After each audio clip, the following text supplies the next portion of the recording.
Welcome to Haven of Health, where chest pains, scooter accidents, and WebMD searches collide in a satirical rollercoaster. Meet Gordon, a man who thought he was having the heart attack of the century. After 3 days of chest pain, panic, and WebMD consultations, he finally drags himself into Haven of Health A&E. But as the day unfolds, the tangled web of Gordon's symptoms, his epic scooter crash, makes for one wild day in the ER. Dr. Oliver and Dr. Chad have seen it all, or so they thought. Sit back and watch as Gordon's symptoms evolve, his self-diagnosis strengthens, and the actual medical crisis hits harder than a plot twist. The real culprit? Not Gordon's heart at all. But before we dive into the tale of Gordon and his epic 3-day medical drama, comment below with your craziest self-diagnosis stories. And if you enjoyed this twisty tale, don't forget to like, share, subscribe, and hit that notification bell to stay updated with more of our off-the-wall adventures from Haven of Health. In the healthcare system, negligence in treatment, misdiagnoses, and outright inaction can lead to injury, disease, disability, or even death. At Haven of Health Hospital, where health is always the priority, these mishaps occur more frequently than they should. The staff, once sworn to protect life, now navigate a maze of oversights, bizarre events, and struggle to survive the chaos. These are their stories. All right, folks, buckle up, because today we've got a tale that's a mix of medical neglect, WebMD-level panic, and the most ironic trip to the hospital you'll ever hear. 0500 hours. Gordon stumbles into A&E, clutching his chest like he's in the final scene of a soap opera. He's 45, fit, the outdoorsy type, bikes, hikes, the whole deal. But today, Gordon's convinced he's mid-heart attack. Gordon's face is a masterpiece of panic, rivaling Edvard Munch's The Scream. Enter Dr. Oliver, strolling in, probably half asleep, with the other half running purely on coffee fumes. Gordon, bless his panicked little heart, sits there in his cubicle bed, wide-eyed and shaky, blurting out, "I think I'm having a heart attack. I've been having it for 3 days now." Oh yes, the classic 3-day heart attack, right out of the WebMD handbook. Because obviously, after 3 days of what he believes is a heart attack, he's just casually sauntering in now. You know, because heart attacks are like fine wines. They get better with age, right? But wait, folks, there's more. Gordon doesn't just stop there. No, he's on a roll, rambling on about his alleged 3-day heart attack, probably expecting Oliver to break out into applause for his self-diagnosis. Oliver, doing his best to keep a straight face, finally decides enough is enough and hits him with the obligatory doctor question. Anything else? And here's where the plot thickens. In a twist worthy of an M. Night Shyamalan movie, Gordon, totally casual, like he's commenting on the weather, drops this gem. "Oh yeah, I kind of fell off my electric scooter 3 days ago. But that's not important. I'm sure the heart attack caused it." Wait, hold up. So, now heart attacks are sending people flying off scooters? Well, now we're in peak Gordon logic territory. Of course, Oliver, being a doctor and all, decides to dig a little deeper into this scooter incident. But Gordon? He waves it off like it's nothing more than a minor inconvenience. "I know that park like the back of my hand," he declares proudly, as if his familiarity with the landscape somehow cancels out the laws of physics. He then paints the picture. A slight disagreement with gravity, a bit of a misunderstanding with some rocks on the side of the track, and bam! The scooter flies off course and collides with those rocks. Basically, the Scooter Olympics gone terribly wrong. And Gordon, well, Gordon doesn't just fall, oh no. He performs an impromptu Simone Biles-level aerial routine, soaring through the air like he's auditioning for Cirque du Soleil. But instead of landing gracefully on cushioned mats, he crashes down onto, you guessed it, the rocks. But, hey, no need to panic, because Gordon's got one crucial detail locked down. He had his helmet on. So naturally, everything's fine, right? Nothing to see here, folks. Move along. At this point, Dr. Oliver is standing there, trying to connect the dots between scooters, heart attacks, and rock landings. It's starting to feel like he's been cast in some off-brand medical drama where the plot twists make zero sense. But Gordon, cool as a cucumber, insisting, "I'm good, doc. No injuries, no broken bones, not even a scratch. Just a 3-day heart attack and a crash landing from the Scooter Olympics." Oliver's expression? It's that special mix of, "Oh, really? And I've heard it all." But he humours Gordon, runs the standard tests, ECG, blood work, the whole 9 yards. And wouldn't you know it? Everything comes back cleaner than the kitchen of your most paranoid germaphobe friend. Not a blip, not a beep, nothing out of the ordinary. Now you'd think hearing that his heart is perfectly fine would ease Gordon's nerves. But oh no, Gordon isn't here for logic. He's fully committed to his heart attack narrative. "I don't feel fine. My chest still hurts," he declares, clutching his chest like he's auditioning for a Shakespearean tragedy, or like clutching it harder might somehow rewrite the test results. It's dramatic. It's bold. It's Gordon. Meanwhile, Oliver's over it. He tries to reel in Gordon's spiraling theatrics. "You're having a panic attack, my guy. Rest up, take a Valium," he says, probably fantasizing about a vacation somewhere far, far away from overdramatic patients.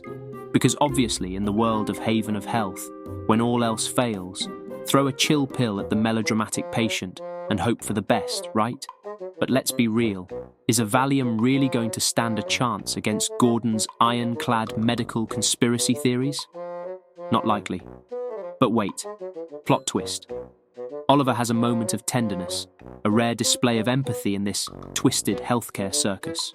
He softens his voice, gets all big brother, and offers some heartfelt advice. "Listen, man, you probably don't want to head back to work yet. You deserve some TLC, doctor's orders. Oh, and here's the kicker, a sick note, for 2 whole weeks. A gift, really. But Gordon, ever the noble warrior in this battle for his imaginary life, negotiates it down to a week. Bravo, Gordon, bravo." So, Oliver wraps things up with a firm pat on the back, a sick note for 1 week, and a prescription for Panadol. He sends Gordon on his merry way. Folks, surely this is the end of this saga, right? Wrong! Plot twist. 6 hours later. 1,300 hours. Who comes back into A&E? Yep, you guessed it. Gordon. This time he's not just clutching his chest. He's armed with the deadliest weapon known to modern medicine, a WebMD search history. Dr. Oliver? Long gone, probably somewhere chilling with a glass of wine. And in his absence, Gordon falls squarely into the lap of Dr. Chad who, let's just say, didn't exactly wake up dreaming of dealing with Oliver's leftover heart attack enthusiast. Gordon, looking even more distressed and clutching his chest even more dramatically than before, is back to declare, nay, insist. "My chest pain is worse," he moans. But here's the kicker. He's now absolutely certain, thanks to his trusty WebMD consultation, that he's in the middle of a full-blown heart attack of catastrophic proportions. What if the test didn't catch it earlier? Oh yes, folks. Gordon's got himself so worked up that he's convinced the tests missed the heart attack of the century. As if Haven of Health is notorious for missing record-breaking heart attacks. And now, brace yourself. He's not just asking for any old checkup. No, Gordon wants a second opinion and a lung scan. Because why stop at one medical scare when you can double down? Chad listens to Gordon's escalating demands with all the enthusiasm of a sloth on tranquilizers. This is what he signed up for, battling imaginary diseases. You can practically see the life draining from his eyes as Gordon rambles on about his missed heart attack. But wait, there's more. Gordon isn't done. He's also throwing Panadol under the bus, claiming it did nothing for his pain. Oh, and, plot twist, he now swears the chest pain is messing with his breathing. That's right, ladies and gentlemen. Gordon's condition has evolved. Because in the world of WebMD, why settle for just one alarming symptom when you can raise the stakes to 2? Chad, alarmed and irritated, at the idea of a patient boomeranging back into A&E less than 24 hours later with the same complaints, decides to get to the bottom of it. Is this difficulty breathing a new symptom?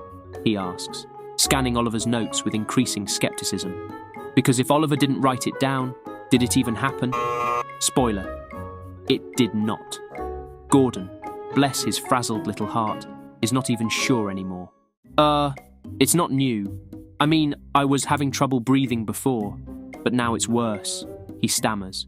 Gordon frowns, squints, probably thinking hard. He's spiraling. His explanation fumbles like he's forgotten his lines.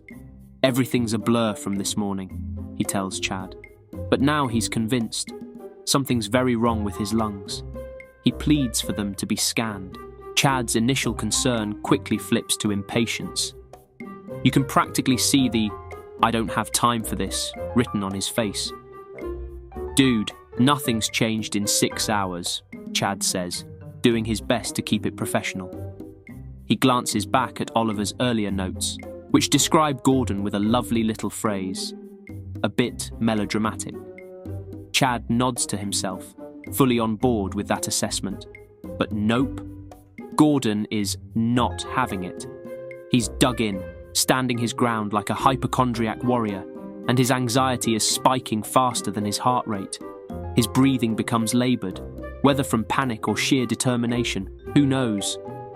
"I'm telling you, something's wrong. I need my lungs scanned," he begs. Chad's mind is no longer on Gordon's imaginary ailments, but on the paperwork nightmare this is turning into. "You don't have a history of heart or lung issues," he says, dismissing Gordon's pleas like someone swatting away an annoying fly. His thoughts wandering to the hospital's billing department, already dreading the explanation he would have to give for running the same tests twice in such a short span. But wait. Chad repeats the cardiac tests. His reluctance, by the way, is visible from space. Shockingly, the results are the same as before, completely normal, leaving Chad more annoyed than a cat in a bathtub. He returns to Gordon, more adamant than ever. "There's nothing wrong with your heart," he says sharply. "You're being dramatic." But Gordon is not backing down. Oh no, our hypochondriac hero is on a mission, and facts aren't going to stop him. "I'm not leaving without answers," he insists, doubling down like a gambler on a losing streak. "Please just scan my lungs. I know something's wrong." And here's where it goes full theatre. Gordon, in peak panic mode, pulls off the ultimate power move. He drops to the floor, right there in the A&E waiting room. Yup, Gordon stages a sit-in protest, like he's the Rosa Parks of unnecessary lung scans. Even Gandhi would be proud. Gordon's not moving until his lungs get the full paparazzi treatment they so clearly deserve. Chad is momentarily stunned, frozen like a deer in the headlights, as his gaze sweeps across the waiting room. Other patients, now thoroughly entertained, throw him curious glances, like they're waiting for the next act in this impromptu hospital drama. Chad briefly considers calling security to drag Gordon out by his shoelaces, but ultimately decides against it. No need to turn this into a full-blown spectacle. Chad acknowledges that he's entered a battle of wills with a man who believes WebMD is the pinnacle of modern medicine. Resigned, he finally caves. "Fine, we'll do an X-ray," he says, his voice dripping with sarcasm. Because, you know, nothing says patient care like being worn down by someone who thinks they're the star of their own personal ER episode. Chad waves over an orderly with the enthusiasm of someone placing a takeout order they don't really want. "Escort him to radiology," Chad says, making it abundantly clear that Gordon won't be getting the royal treatment this time. No gurney, no wheelchair, just a nice long walk to think about his life choices. As Gordon is led away, Chad mutters to himself, shaking his head. He's confident the X-ray will be as uneventful as Gordon's previous tests. But at least, for the moment, he can focus on getting his shift back on track, without any more WebMD-fueled meltdowns. And now, for the piece de résistance. Gordon gets his X-ray done, and plops himself down in the waiting room, feeling triumphant, like a man who just conquered Mount WebMD.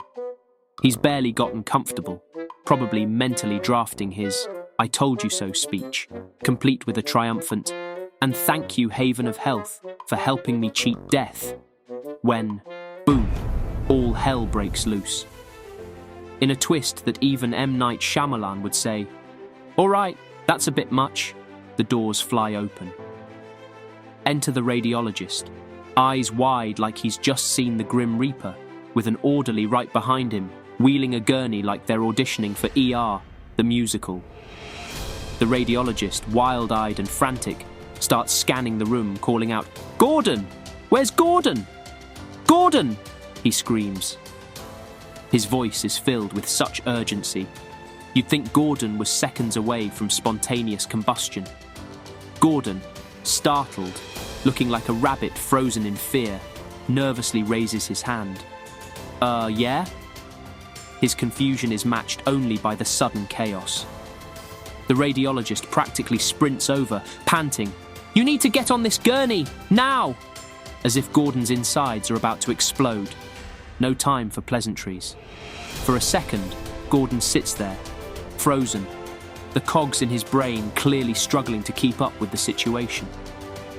But the radiologist isn't messing around. He signals the orderly, who's now hovering with a look that screams, "I've done this before."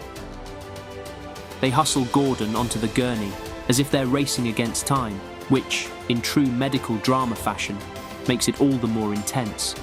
And just like that, Gordon's whisked away faster than you can say malpractice lawsuit. Turns out Gordon wasn't having a heart attack. Nope, not even close. The actual culprit. A collapsed lung. And not just collapsed, oh no, he's got fractured ribs. Ouch. Oh, and one of those rogue ribs went full ninja and punctured his lung. Yes, folks, the man who was convinced he was having a heart attack this whole time was walking around with a collapsed lung from his scooter fall.